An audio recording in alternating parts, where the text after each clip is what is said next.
Assalamualaikum warahmatullahi wabarakatuh.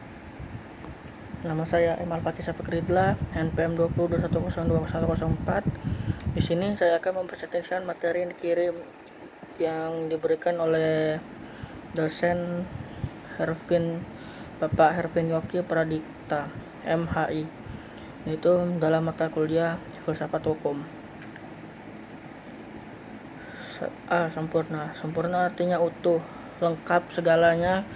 Kesempurnaan hukum Islam syariat dapat dilihat dengan diturunkannya syariat Islam dalam bentuk yang umum dan mengglobal permasalahannya, kecuali hal-hal yang bersifat langgeng. Nas membuat prinsip-prinsip hukum terperinci, konkret, dan teknis. Misalnya masalah peribadatan, perkawinan, perceraian, dan warisan diterangkan secara terperinci. Syariat Islam dapat benar-benar menjadi petunjuk universal dengan bentuk yang umum dan global tersebut. Syariat Islam juga dapat diterima di semua tempat dan di setiap saat. Juga diharapkan hukum Islam dapat berlaku sepanjang masa. 2. B. Elastis. Sifat dan karakteristik hukum Islam yang kedua ini elastis. Mudah diubah bentuknya dan mudah kembali ke bentuk asal, lentur dan luas. Keelastisannya mencakup di segala bidang kehidupan manusia baik jasmani maupun rohani, baik mengenai hubungan manusia dengan Tuhan maupun hubungan interaksi sama manusia, juga tuntutan mengenai kehidupan manusia di dunia dan di akhirat. Hukum Islam memerhatikan segala aspek kehidupan manusia baik di bidang muamalah, ibadah, jinayah, siasa, dan bidang-bidang lainnya. Namun segala aturan yang diatur oleh hukum Islam itu tidak berarti pula menjadikan hukum Islam memiliki dogma yang kaku, keras, dan memaksa. Nas membuka peluang untuk memanfaatkan akal guna, beristihad, dan memilih cara-cara yang paling sesuai bagi pelaksanaan dan sesuai pula dengan keadaan. C. Universal. Universal atau alami berarti umum, berlaku untuk semua orang atau untuk seluruh dunia, bersifat melingkupi seluruh dunia. Ini berarti hukum Islam itu tidak dibatasi oleh lautan maupun batasan suatu negara. Bukti yang menunjukkan bahwa hukum Islam itu mempunyai sifat universal atau tidak harus dikembalikan pada Al-Quran. Universal hukum Islam ini dinyatakan oleh Al-Quran sendiri yang berbunyi, dan tidakkah kami Allah mengutus kamu Muhammad melainkan untuk menjadikan rahmat bagi semesta alam. Quran Surat Al-Anbiya ayat 107. Dan kami Allah tidak mengutus kamu Muhammad melainkan kepada umat manusia seluruhnya sebagai pembawa berita gembira dan sebagai pemberi peringatan. Tetapi kebanyakan manusia tidak mengetahuinya. Quran Surat Al-Sabbah ayat 28. Kedua ayat Al-Quran di atas menyatakan bahwa syariat yang dibawa oleh Nabi Muhammad bukanlah dikhususkan untuk orang Arab saja, namun berlaku bagi seluruh umat manusia yang ada di seluruh dunia.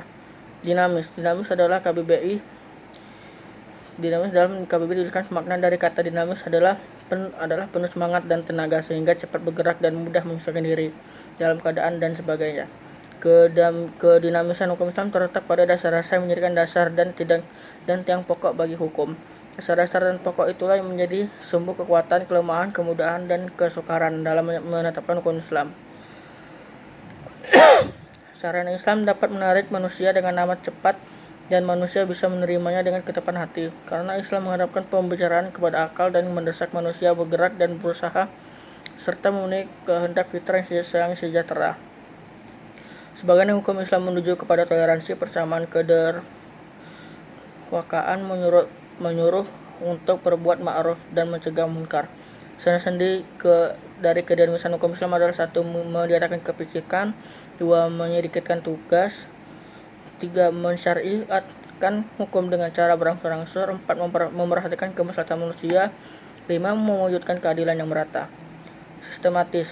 Syariat Islam bersifat sistematis artinya ia mencerminkan sejumlah doktrin bertalian dan berhubungan antara satu dengan lainnya secara logis. Beberapa lembaga saling berhubungan satu dengan lainnya. Perintah sholat dalam Al-Quran selalu diiringi dengan perintah menunaikan zakat. Perintah untuk makan dan minuman diiringi dengan kalimat, tetapi jangan berlebihan. Hukum Islam bersifat tak budi dan tak kuli. Al-Syatibi menyatakan bahwa ta'abbudi adalah sesuatu di mana tujuan hukum dalam melembangkan hukum untuk membebaskan mukallaf dari perintah-perintah hawa nafsunya hawa agar dia menjadi hamba Tuhan dengan sukarela, sebagaimana dia juga hamba Tuhan secara alamiah, ihtiram secara terpaksa. Sedangkan Ta'akuli adalah sebaliknya. Bersifat ta'abudi.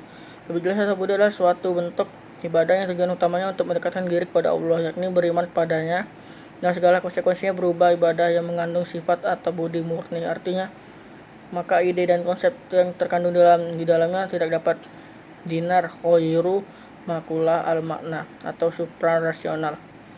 Bersifat ta'akuli kedua, yakni ta'akuli berbentuk dalam bidang muamalah. Ta'akul ini bersifat duniawi yang maknanya yang dapat dipahami oleh nalar, makula al-makna atau rasional. Maka manusia dapat melakukan dengan bantuan nalar dan pemikiran manusia. Ilat dari muamalah yang bersifat ta'akuli dapat dirasionalkan dengan melihat ada masalah atau mudarat terkandung di dalamnya.